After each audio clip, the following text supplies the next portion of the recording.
Hello everyone, स्वागत है आपका इकरा फिजिक्स में। लास्ट लेक्चर में हम देख रहे थे कि अगर मेरे पास कोई एक चार्ज रॉड है तो उसकी वजह से इलेक्ट्रिक फील्ड किस तरीके से हम निकालते हैं, और उसके बेसिस पे कुछ बढ़िया से न्यूमेरिकल हमने लास्ट लेक्चर में देखे थे। आज के लेक्चर में भी हम उसी के बेसिस पे कुछ न्यूमेरिकल्स देखेंगे।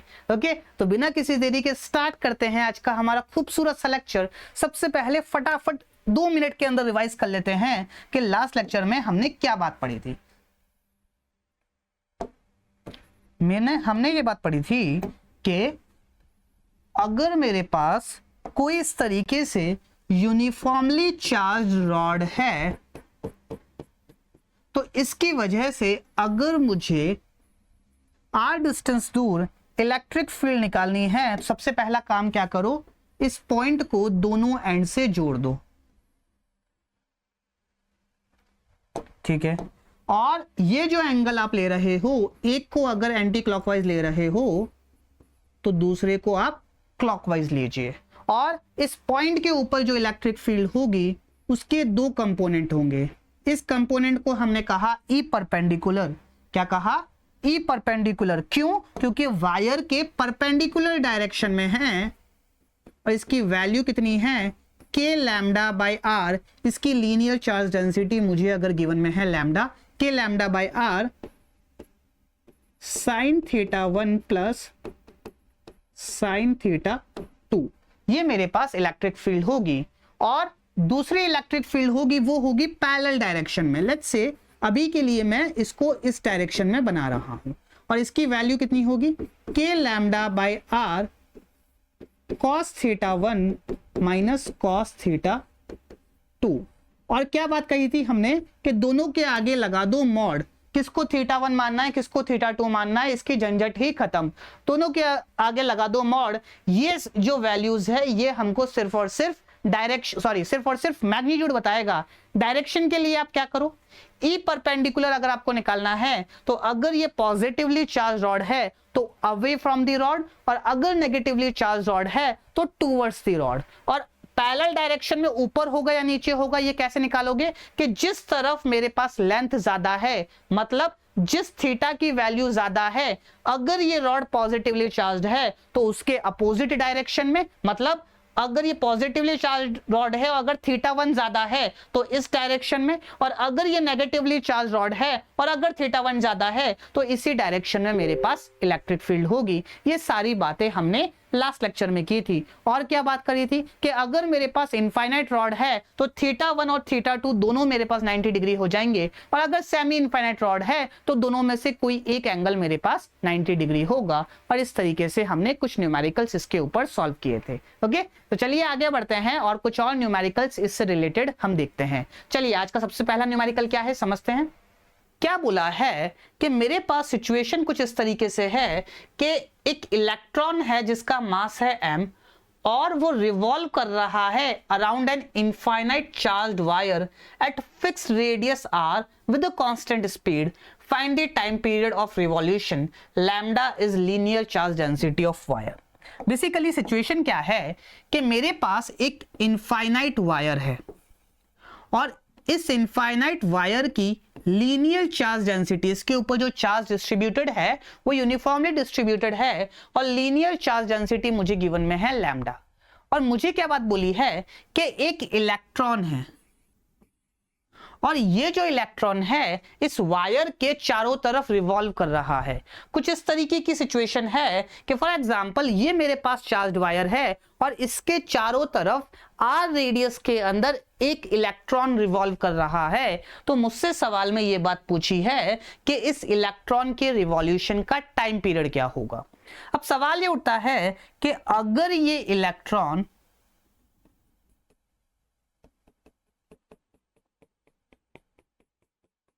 इस तरीके से सर्कुलर मोशन कर रहा है इस चार्ज वायर के अराउंड, तो इसको इस सर्कुलर मोशन करने के लिए सेंट्रीपिटल फोर्स कौन प्रोवाइड कर रहा होगा। चलिए देखते हैं कौन प्रोवाइड कर रहा होगा। सबसे पहली बात, ये जो रेडियस है ये है स्मॉल r।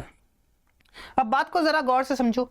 एक इनफाइनाइट वायर की वजह से जो इलेक्ट्रिक फील्ड होगी इस पॉइंट के ऊपर वो होगी इस डायरेक्शन में, और इलेक्ट्रिक फील्ड की वैल्यू कितनी होगी, k lambda by r sine 90 plus sine 90, तो साइन 90 1 होता है तो 1 + 1 हो जाएगा 2, तो इलेक्ट्रिक फील्ड की जो वैल्यू आएगी वो आएगी 2k lambda by r. I hope this thing is clear to you. और पैरेलल डायरेक्शन में दोनों एंगल 90 डिग्री है, तो पैरेलल डायरेक्शन में कोई इलेक्ट्रिक फील्ड नहीं आएगी।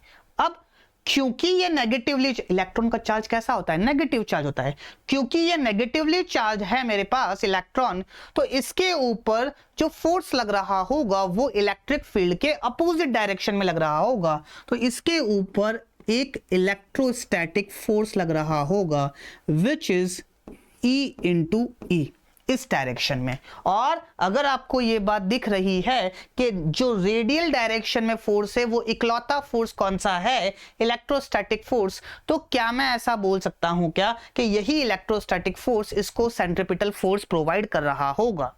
एक और इंपॉर्टेंट बात, क्योंकि इलेक्ट्रॉन का चार्ज बहुत कम होता है और मास भी बहुत कम होता है, बेसिकली इलेक्ट्रॉन के ऊपर जो मास होता है वो बहुत कम होता है, तो हम जब भी इलेक्ट्रोस्टैटिक फोर्स और ग्रेविटेशनल फोर्स को कंपेयर करेंगे तो ग्रेविटेशनल फोर्स को नेग्लेक्ट करते हुए चलेंगे अनटिल एंड अनलेस हमको बोला ही ना हो कि आपके मन में रहो सर ये नीचे भी तो जाएगा, सही बात है नीचे जाना चाहिए, लेकिन हम उसको नेग्लेक्ट करते हुए चलेंगे अनटिल एंड अनलेस हमको ये बात बोली नहीं गई हो। ठीक है भैया, अच्छा ये बात समझ में आई कि क्यों बहुत कम होता है, क्यों, क्योंकि इलेक्ट्रॉन का जो मास होता है वो होता है 9.1 इंटू 10⁻⁻31, यस और नो, तो 10⁻⁻31 बहुत कम मास है, तो इस वजह से इसके ऊपर इलेक्ट्रोस्टैटिक फोर्स के कंपैरिजन में ग्रेविटेशनल फोर्स नेग्लिजिबल होगा, और अगर नहीं दिया हुआ है तो आप उसको नेग्लिजिबल ही मान के चलोगे अनटिल अनलेस आपको बोला ना गया हो कि ग्रेविटेशनल फोर्स को कंसिडर करना है। ठीक है भैया, तो सिंपल सा फंडा कि इसको जो सेंट्रीपिटल फोर्स प्रोवाइड कर रहा होगा वो इलेक्ट्रोस्टैटिक फोर्स होगा, और सेंट्रीपिटल फोर्स की वैल्यू कितनी होगी, mv² r and it should be equals to E into E, और E की वैल्यू कितनी है, या फिर हमको निकालना है टाइम पीरियड, तो सेंट्रीपिटल फोर्स को हम mr⍵² भी लिख सकते हैं, mr⍵², तो mr⍵² it is equals to E into 2k lambda by r, तो ओमेगा की वैल्यू कितनी हो जाएगी 2k lambda E divided by r square into m, और इसका root, this would be the value of omega. और अगर ये ओमेगा है तो यहां से मेरे पास टाइम पीरियड कितना आएगा 2 pi by omega which is 2 pi root of mr² divided by 2k lambda e. So the correct answer of this question would be this one. I hope this question is clear to you. Okay? चलिए आगे बढ़ते हैं और अगला सवाल देखते हैं। अगला सवाल क्या है, क्या बोला है, a charge q of mass m is placed at a distance r1 from an infinite long wire. What will be the velocity of the charge at a distance r2 from the wire? Take initial velocity of the charge to be 0. सवाल को आसान भाषा में समझने की कोशिश करेंगे कि मेरे पास एक इनफाइनाइट वायर है और लेट्स से ये बात मुझे सवाल में गिवन में है कि इस वायर की जो लीनियर चार्ज डेंसिटी है वो है लैम्डा।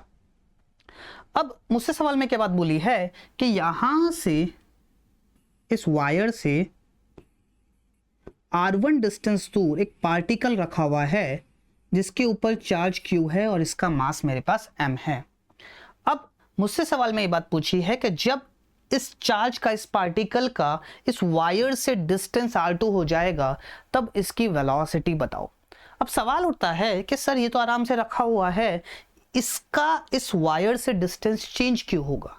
चेंज इसलिए होगा क्योंकि इस पॉइंट के ऊपर एक इलेक्ट्रिक फील्ड है इस डायरेक्शन में जिसकी वैल्यू है 2k लैम्डा बाय r1।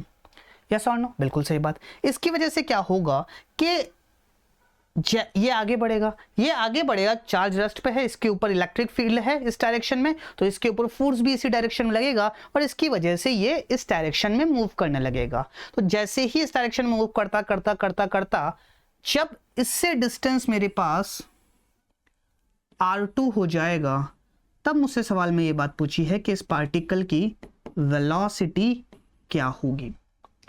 अब वेलोसिटी के अंदर चेंज तो आएगा ही, क्यों? क्योंकि फोर्स लग रहा है, फोर्स लग रहा है तो मेरे पास एक्सेलरेशन लग रहा है, एक्सेलरेशन लग रहा है तो वेलोसिटी के अंदर चेंज आएगा। अब सवाल उठता है कि क्या ये जो फोर्स लग रहा है ये कांस्टेंट है या वेरिएबल है। अगर कांस्टेंट है तो मेरे पास एक्सेलरेशन कांस्टेंट आएगा, और अगर एक्सेलरेशन कांस्टेंट आएगा तो मैं इक्वेशन ऑफ मोशन लगा सकता हूं। लेकिन अगर वेरिएबल है तो चीजें थोड़ी सी अलग हो सकती है।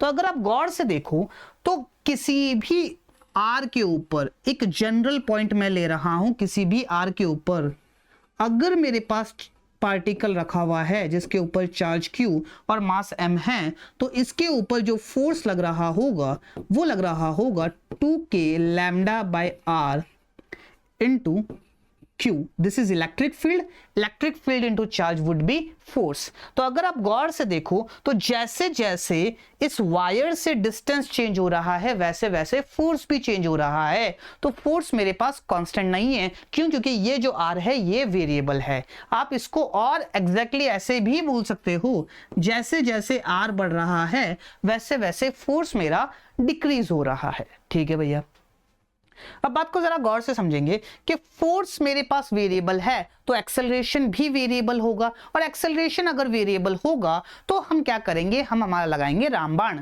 क्या है रामबाण? कि अगर मेरे पास एक्सेलरेशन वेरिएबल है तो मुझे ये बात पता है कि हम इक्वेशन ऑफ मोशन तो नहीं लगा सकते। अब इक्वेशन ऑफ मोशन अगर हम नहीं लगा सकते तो एक्सेलरेशन की हेल्प से अगर मुझे वेलोसिटी निकालनी है तो उसको निकालने के दो तरीके। सबसे पहला तरीका है एक्सेलरेशन को लिखो dv बाई dt, और दूसरा तरीका है एक्सेलरेशन को लिखो v dv by dr।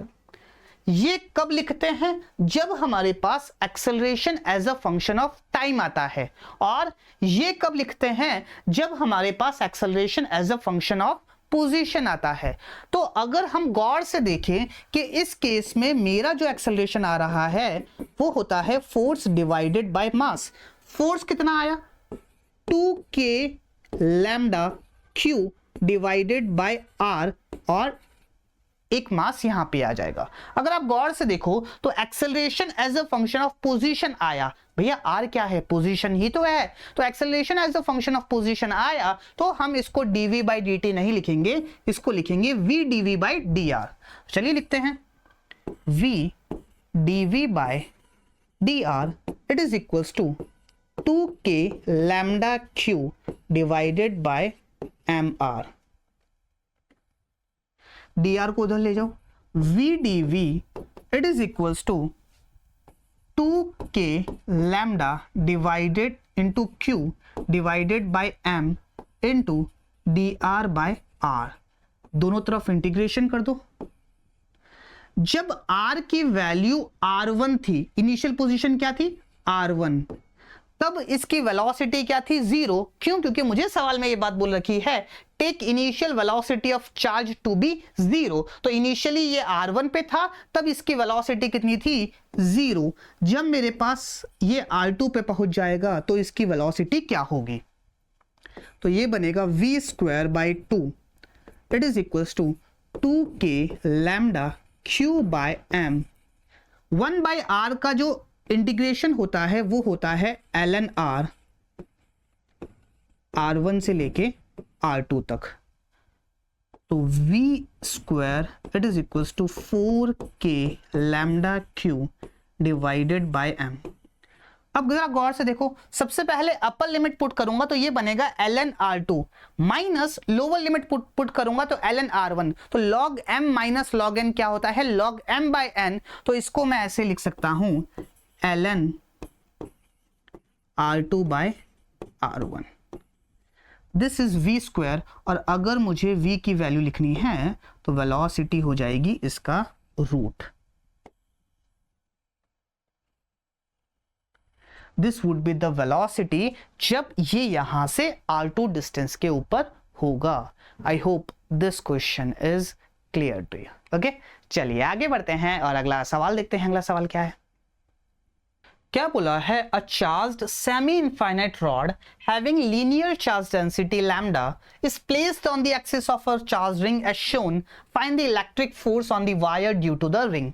Basically situation मेरे पास कुछ इस तरीके से है कि मेरे पास एक यूनिफॉर्मली चार्ज रिंग है और इसकी एक्सिस के ऊपर, इसके सेंटर, इसके एक्सिस के ऊपर एक चार्ज रॉड कह लो, चार्ज वायर कह लो, मेरे पास रखा हुआ है। और ये जो चार्ज वायर है ये सेमी इनफाइनाइट है, मतलब इस तरफ से मेरे पास जो वायर है वो इनफाइनाइट की तरफ जा रहा है। तो मुझसे सवाल में ये बात पूछी है कि ये जो वायर है इसके ऊपर फोर्स कितना लग रहा होगा। अब बात को जरा गौर से समझो कि और क्या क्या बातें गिवन में है।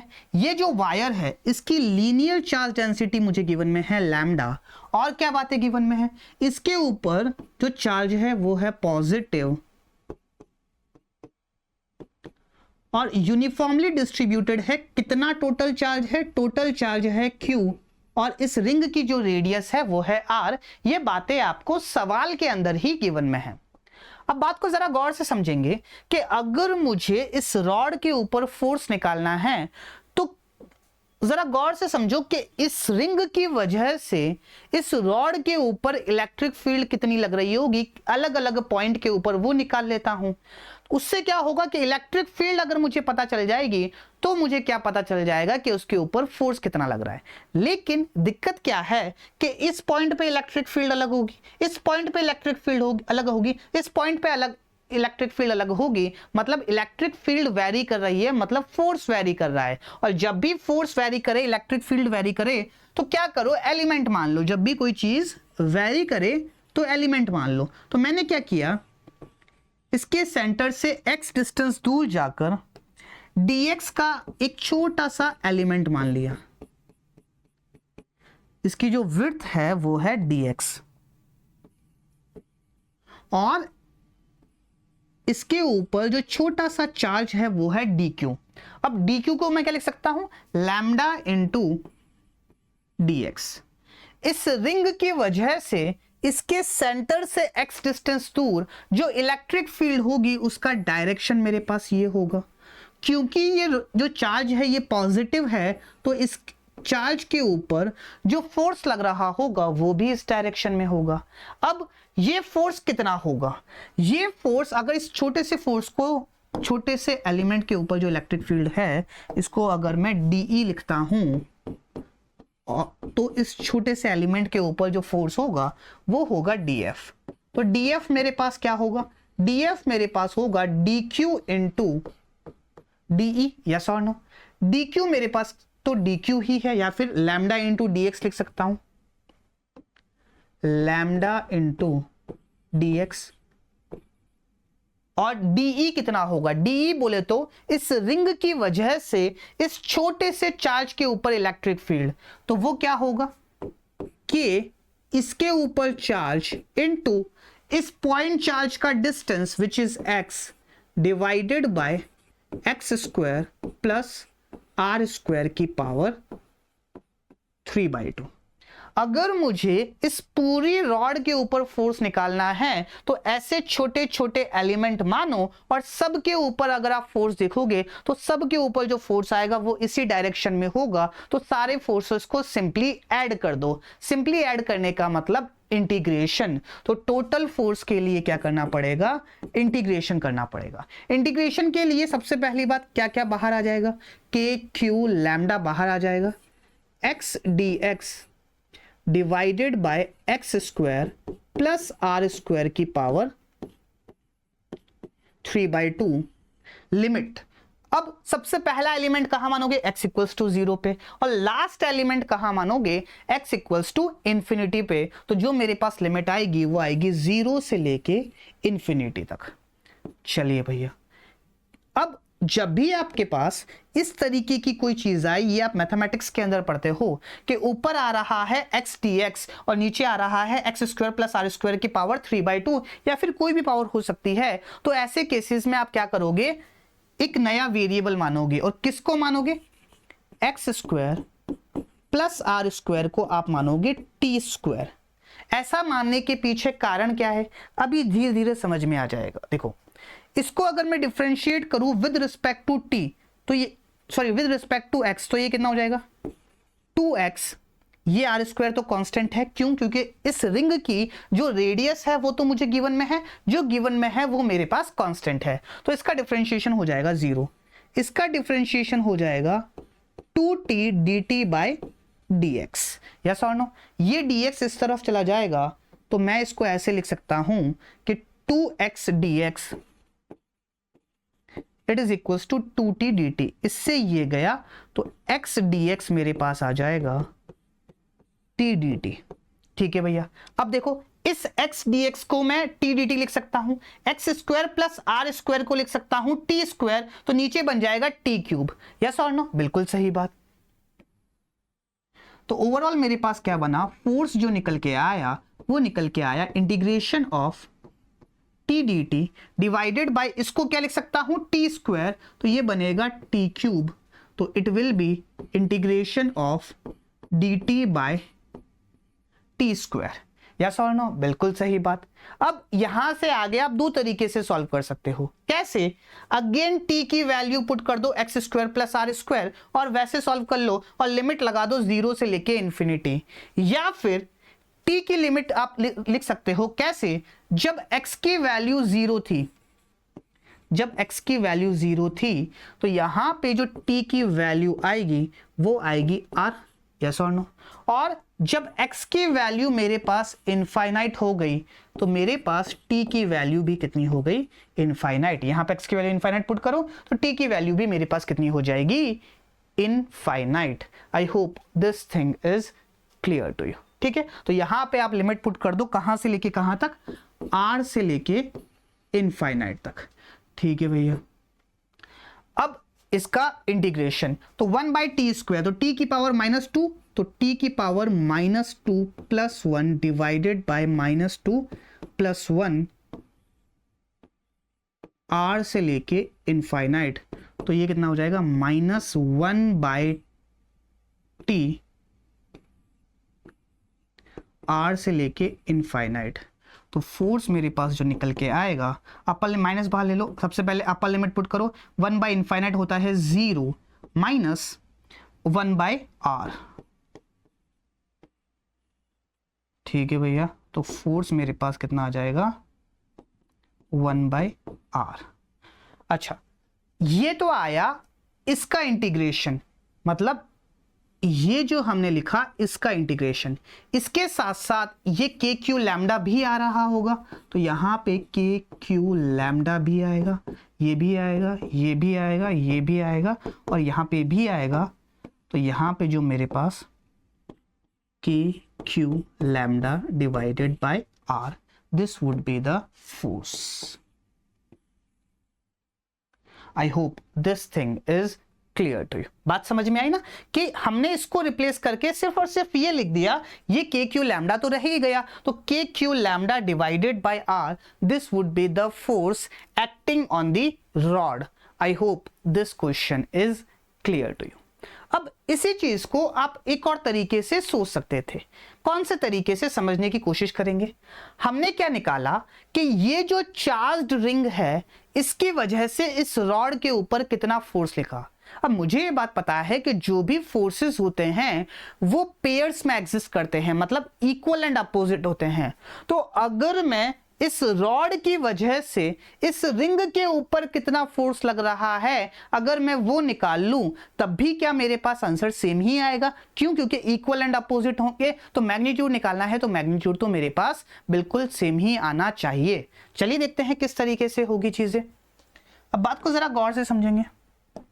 अगर आप गौर से देखो तो ये जो रिंग बन रही है ये कुछ इस तरीके से बन रही है। बेसिकली ये मेरे पास रॉड और रिंग यहां पे है। तो अगर आप गौर से देखो तो सारे जो DQ एलिमेंट जो मैं मानने वाला हूं वो इससे कैपिटल R डिस्टेंस दूर है। यस और नो? तो अगर मेरे पास सारे एलिमेंट कैपिटल R डिस्टेंस दूर है तो सबसे पहली बात अगर मैं यहां पे कोई एक एलिमेंट लेता हूं और यहां पे कोई एक एलिमेंट लेता हूं तो इसके ऊपर दो फोर्स लग रहे होंगे। सबसे पहला फोर्स इस डायरेक्शन में, और वो होगा यहां पे छोटा सा एलिमेंट लिया dq, तो dq इनटू इस पॉइंट के ऊपर इलेक्ट्रिक फील्ड, यस और नो। सिमिलरली यहां पे जो फोर्स लग रहा होगा वो होगा dq इनटू इस पॉइंट के ऊपर इलेक्ट्रिक फील्ड, और ये जो इलेक्ट्रिक फील्ड होगी ये कितनी होगी, ये होगी परपेंडिकुलर इलेक्ट्रिक फील्ड, और ये होगी परपेंडिकुलर इलेक्ट्रिक फील्ड। अब बात को जरा गौर से समझे कि ये मेरे पास क्या बोलते हैं वायर है, इसकी वजह से इस पॉइंट के ऊपर की तरफ जो इलेक्ट्रिक फील्ड होगी और इस पॉइंट से इस पॉइंट के ऊपर नीचे की तरफ जो इलेक्ट्रिक फील्ड होगी वो दोनों बिल्कुल सेम होगी, इक्वल एंड अपोजिट होगी। तो क्या मैं इसको इससे कैंसिल कर सकता हूं? लेकिन इस पॉइंट के ऊपर एक और इलेक्ट्रिक फील्ड आएगी, वो आएगी इस डायरेक्शन में, यस और नो, और इसको मैं बोलूंगा ई पैरेलल। ई पैरेलल कुछ ना कुछ होगी, उसको भी निकालेंगे। लेकिन मेरे कहने का मतलब क्या हुआ कि अगर ये रिंग है तो इसके ऊपर की तरफ जो इलेक्ट्रिक फील्ड होगी और नीचे की तरफ जो इलेक्ट्रिक फील्ड होगी वो आपस में कैंसिल हो जाएगी। और अगर मेरे पास रॉड इस तरीके से है तो एक इलेक्ट्रिक फील्ड इस पॉइंट के ऊपर इधर, इस पॉइंट के ऊपर इधर, इसी तरीके से जो भी डायमेट्रिकली अपोजिट पॉइंट्स होंगे इस तरफ जो इलेक्ट्रिक फील्ड होगी वो कैंसिल हो जाएगी इस तरफ की इलेक्ट्रिक फील्ड से। सिर्फ इलेक्ट्रिक फील्ड जो होगी वो इस डायरेक्शन में होगी। तो इस पूरी रिंग के ऊपर जो इलेक्ट्रिक फील्ड होगी वो इसी डायरेक्शन में होगी। तो इस रिंग के ऊपर जो इलेक्ट्रिक फोर्स लग रहा होगा वो इसी डायरेक्शन में लग रहा होगा। अब अगर मैं एक छोटा सा एलिमेंट लेता हूं dq, उसके ऊपर जो इलेक्ट्रिक फील्ड है वो इस डायरेक्शन में है, तो हर पॉइंट के ऊपर जो इलेक्ट्रिक फील्ड होगी वो इसी डायरेक्शन में होगी और मैग्नीट्यूड भी मेरे पास सेम ही होगा। क्यों मैग्नीट्यूड सेम होगा? क्योंकि इस वायर से ये जो रिंग के हर छोटे छोटे एलिमेंट्स है इन सब का डिस्टेंस मेरे पास सेम ही है। I hope this thing is clear to you. सबसे पहली बात, इस ई पैरेलल को लिखते हैं, इसको DE लिख लेते हैं। तो DE पैरेलल कितनी होगी भैया? हमको ये बात पता है कि k लैम्डा बाय इसकी रेडियस है r into cos theta 1 minus cos theta 2। Theta 1 तो मेरे पास हो जाएगा 90 डिग्री, तो cos 90 तो हो जाएगा 0, माइनस cos थीटा 2 बिल्कुल यहीं पे ही है, तो cos थीटा 2 मेरे पास कितना हो जाएगा 0। अरे ऐसे समझो कि मेरे पास ये रॉड है और ये पॉइंट है, तो इस पॉइंट के लिए थीटा 2 कितना हो जाएगा 0, तो cos थीटा 2 हो जाएगा 0, cos 0 होता है 1, और अगर मैं इसका मैग्नीट्यूड ले लूं तो ये हो जाएगी k lambda by r, yes और नो। तो इसकी वजह से इस पॉइंट के ऊपर जो इलेक्ट्रिक फील्ड आई वो आई k लैम्डा बाय r। तो अगर मैं फोर्स देखूं dF तो ये कितना हो जाएगा k lambda by r into dq। Let's say यहां पे जो छोटा सा चार्ज है वो है dq। अब इस dq के ऊपर इस डायरेक्शन में फोर्स लग रहा है k lambda by r into dq। इसके ऊपर भी इतना, इसके ऊपर भी इतना, इसके ऊपर भी इतना। तो अगर मुझे टोटल फोर्स लिखना है तो ये क्या हो जाएगा k lambda by r integration of dq 0 से लेके कैपिटल Q तक, तो पूरी रिंग मेरे पास कवर हो जाएगी। तो ये क्या हो जाएगा k lambda by r into Q। This would be the net force. और पिछले वाले केस में भी हमारे पास, मतलब पिछले वाले डेरिवेशन में भी हमारे पास यही आया था k lambda by r into Q। I hope these both methods are clear to you. ये थोड़ा हमारे लिए आसान था, है ना? तो इस तरीके से भी आप चीज़ों को सोच सकते हो और समझ सकते हो।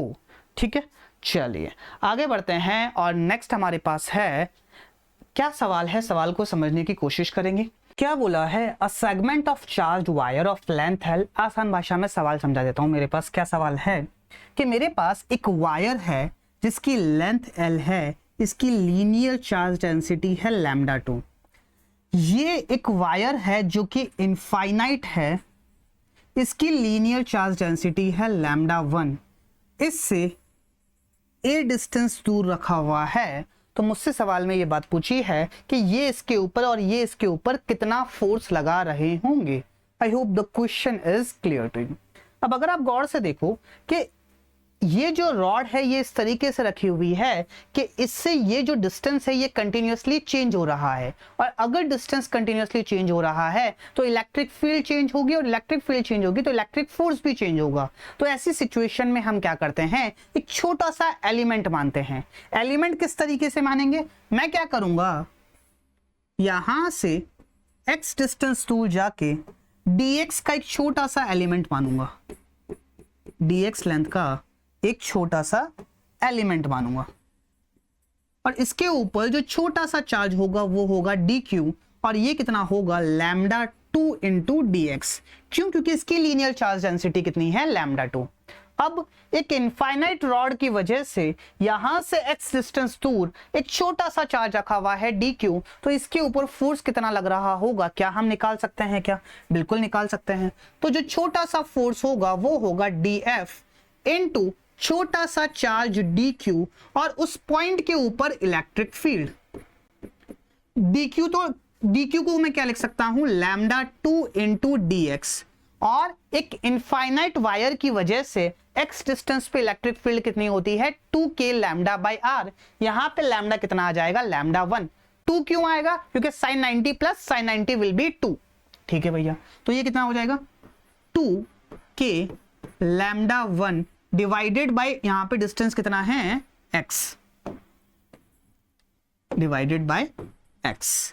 तो अगर मुझे टोटल फोर्स लिखना है तो वो कितना हो जाएगा, 2k lambda 1 lambda 2 dx by x square का इंटीग्रेशन। सर ये आप कैसे बोल सकते हो, ये मैं ऐसे बोल सकता हूं कि हर एलिमेंट जिस पोजीशन के ऊपर है उस पोजीशन के ऊपर इलेक्ट्रिक फील्ड का डायरेक्शन तो यही है, इलेक्ट्रिक फील्ड का डायरेक्शन ये, तो चार्ज पॉजिटिव है तो फोर्स भी इधर, तो हर एलिमेंट के ऊपर जो फोर्स लग रहा है वो इसी डायरेक्शन में लग रहा है। तो अगर मुझे नेट फोर्स निकालना है तो इन सारे फोर्सेस को सिंपली ऐड कर दो, सिंपली ऐड करने का मतलब इंटीग्रेट कर दो, इसीलिए मैंने इंटीग्रेट कर दिया। अब लिमिट कहां से कहां तक, पहला एलिमेंट मानूंगा x इक्वल्स टू a के ऊपर, और जो लास्ट एलिमेंट मानूंगा वो मानूंगा x equals to a plus l के ऊपर। अच्छा x स्क्वायर क्यों आएगा, x ही तो आएगा, सिंगल x है, ठीक है। तो x इक्वल्स टू a से लेके x equals to a plus l, तो ये कितना हो जाएगा, 2k लैम्डा 1 लैम्डा 2, इसका इंटीग्रेशन होगा ln x a से लेके a प्लस l। अब सबसे पहले अपर लिमिट पुट करूंगा तो ln a प्लस l, फिर लोअर लिमिट पुट करूंगा तो माइनस ln a, तो log m minus log n क्या बन जाएगा, log m बाई n। तो ये क्या बन जाएगा, 2k lambda 1 lambda 2 ln a plus l divided by a। This would be the net force which is acting between these two wires. I hope this question is clear to you. Okay? चलिए आगे बढ़ते हैं और अगला सवाल देखते हैं। अगला सवाल क्या है, क्या बोला है, two semi circular wires ABC and ADC, ABC and ADC दोनों सेमी सर्कुलर है और दोनों की रेडियस मुझे गिवन में है r, are lying on XY and XZ plane. ये ABC जो है ये तो XY प्लेन के अंदर है और जो ADC है वो XZ प्लेन के अंदर है। बेसिकली सिचुएशन कुछ इस तरीके से है, कैसे बताएं, ये रहा सिचुएशन कुछ इस तरीके से है कि एक वायर तो ऐसे है और दूसरा वायर कुछ इस तरीके से है ना। तो इस तरीके की सिचुएशन है मेरे पास। तो आगे क्या बोला है, आगे समझते हैं। If the linear charge density of the semi circular part and straight part is lambda, find the electric field intensity E at the origin. Basically मेरे पास चार वायर्स है, एक ABC कैसे है, ऐसे, ABC कैसे है, इस तरीके से। दूसरा है ADC किस तरीके से है, इस तरीके से। तीसरा है ये वाला वायर, ये जो इनफाइनाइट से आ रहा है, मतलब A पॉइंट अगर यहां पे है तो एक वायर ऐसे, ये जो XZ प्लेन है इसके अंदर इनफाइनाइट पे जा रहा है और दूसरा वायर इसी के अंदर, मतलब अंदर की तरफ C पॉइंट से लेके C पॉइंट से अंदर की तरफ इनफाइनाइट तक जा रहा है। I hope all the things are clear to you. Okay, चलिए अब सबसे पहले चार हिस्सों में डिवाइड कर लो इसको। ABC की बात करते हैं, ABC एबीसी की अगर मैं बात करूं तो ये तो सिंपली मेरे पास एक आर्क है, यस और नो, और आर्क की वजह से सेमी सर्कुलर रिंग है एक, आप इस तरीके से समझ सकते हो। तो सेमी सर्कुलर रिंग की वजह से जो इलेक्ट्रिक फील्ड होती है वो होती है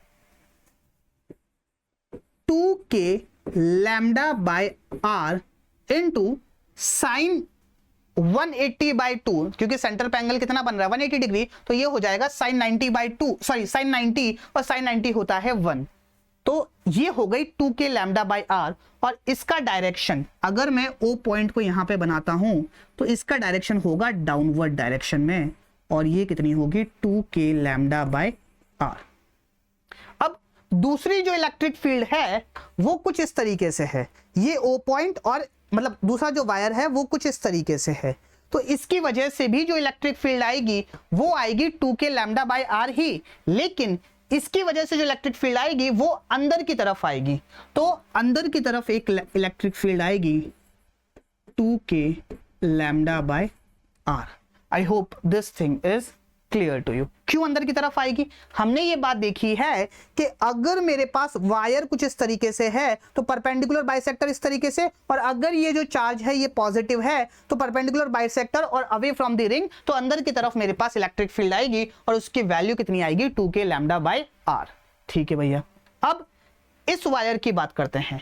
ये जो वायर है एक्स जेड प्लेन के अंदर और पॉजिटिव इनफाइनाइट की तरफ आ रहा है, इस वायर की बात करते हैं। अगर इस वायर की बात करें तो इसकी वजह से जो इलेक्ट्रिक फील्ड आएगी उसके दो कंपोनेंट होंगे। एक कंपोनेंट आएगा, इसको थोड़ा ऊपर लिख लेते हैं, 2k लैम्डा बाय आर। अब ये जो वायर बाहर निकल रहा है इसकी वजह से एक इलेक्ट्रिक फील्ड आएगी इस डायरेक्शन में k लैम्डा बाय आर। क्यों k लैम्डा बाय आर? क्योंकि इस वायर के लिए थीटा 1 होगा मेरे पास 90 डिग्री और थीटा 2 होगा 0, तो साइन 90 विल बी 1 और साइन 0 विल बी 0, तो k लैम्डा बाय आर मेरे पास परपेंडिकुलर डायरेक्शन में होगी, और परपेंडिकुलर डायरेक्शन कौन सा होगा? यही तो होगा। और एक होगी पैरेलल डायरेक्शन में। पैरेलल डायरेक्शन में अगर मेरे पास वायर इस तरीके से है तो इस पॉइंट पे जो इलेक्ट्रिक फील्ड होगी पैरेलल डायरेक्शन में वो अंदर की तरफ होगी, तो अंदर की तरफ एक और इलेक्ट्रिक फील्ड आएगी which is k lambda by r. ये काम हुआ इस वायर का। अब इस वायर की वजह से देखते हैं, इस वायर की वजह से एक इलेक्ट्रिक फील्ड आएगी इस डायरेक्शन में और उसकी वैल्यू कितनी होगी k लैम्डा बाय आर, और एक इलेक्ट्रिक फील्ड आएगी बाहर की तरफ। क्यों? क्योंकि ये जा रहा है माइनस इंफिनिटी मतलब माइनस जेड एक्सिस की तरफ, तो एक इलेक्ट्रिक फील्ड आएगी बाहर की तरफ। भैया ये मेरे पास वायर है तो इसकी वजह से जो इस पॉइंट के ऊपर इलेक्ट्रिक फील्ड आएगी पैरेलल डायरेक्शन में, उसका डायरेक्शन तो यही होगा और उसकी वैल्यू कितनी आएगी k lambda by r. I hope this thing is clear to you. ये वायर हो गया, ये हो गया, ABC हो गया और ADC हो गया, और ये हमारा A पॉइंट। अब देखो एक इलेक्ट्रिक फील्ड है बाहर की तरफ k लैम्डा बाय आर, एक है अंदर की तरफ k लैम्डा बाय आर, तो इससे तो ये गया। एक है इस तरफ k लैम्डा बाय आर और एक है इस तरफ k लैम्डा बाय आर, तो मेरे पास इससे ये गया। अब मेरे पास क्या बचा? एक अंदर की तरफ है 2k लैम्डा बाय आर और एक नीचे की तरफ है 2k लैम्डा बाय आर, तो ओवरऑल जो मेरे पास इलेक्ट्रिक फील्ड आएगी वो इस डायरेक्शन में आएगी। I hope this thing is clear to you. तो अगर हमको इस चीज को वेक्टर फॉर्म में लिखना है, net electric field vector form में, सबसे पहली बात ये है माइनस जेड की तरफ, तो माइनस जेड की तरफ बोले तो सॉरी माइनस जे की तरफ, तो 2k लैम्डा बाय आर और माइनस जे कैप, यस और नो। और ये जो अंदर की तरफ है, बाहर की तरफ प्लस जेड, तो अंदर की तरफ माइनस जेड, तो ये कितना हो जाएगा minus 2k lambda by r के कैप। ठीक है, यहां माइनस लगा दिया, या तो यहां प्लस लिख लो, यहां माइनस लगा दो, बात तो हमारे पास एक ही है। I hope this thing is clear to you. कोई आपसे पूछ ले कि इलेक्ट्रिक फील्ड का मैग्नीट्यूड कितना होगा, तो वो हो जाएगा 2√2 k lambda by r. I hope this question is clear to you. Okay चलिए इसी से मिलता जुलता एक और सवाल है, उसको देखने की कोशिश करते हैं। क्या सवाल है समझने की कोशिश करेंगे। क्या बोला है, a semi infinite wire having linear charge density lambda is arranged as shown in figure. ठीक है भैया, a charged particle of mass m and charge q is released from point p. Find the initial acceleration of the particle just after the particle is released. Basic सा फंडा क्या है कि मेरे पास एक लूप ऐसे है, एक वायर ऐसे है जो कि इनफाइनाइट तक जा रहा है, और एक वायर इस तरीके से है जो कि माइनस इनफाइनाइट तक जा रहा है। पहले वाला ही सवाल है, सिर्फ और सिर्फ इस बार क्या चेंज हो गया कि पहले ऐसे था मेरे पास एक लूप ABC ऐसे था, एक लूप ADC ऐसे था, बस ये जो ADC लूप है ये हटा दिया गया और सवाल को हल्का सा मॉडिफाई कर दिया गया कि सेंटर के ऊपर मैंने क्या किया, एक चार्ज पार्टिकल रख दिया जिसके ऊपर चार्ज है Q और मास है M। तो जैसे ही इसको रिलीज करूंगा तो इसका इनिशियल एक्सेलरेशन क्या होगा, इनिशियल एक्सेलरेशन बोले तो इसके ऊपर फोर्स कितना लग रहा होगा, और बेसिक सा फंडा क्या बोलते हैं, फोर्स कितना लग रहा होगा, तो मास से डिवाइड करके हम एक्सेलरेशन निकाल सकते हैं। अब अगर आप गौर से देखो इस सवाल को, किस सवाल को, इस सवाल को, तो क्या हुआ, इस वायर की वजह से और इस वायर की वजह से जो इलेक्ट्रिक फील्ड आई थी वो तो आपस में कैंसिल हो गई।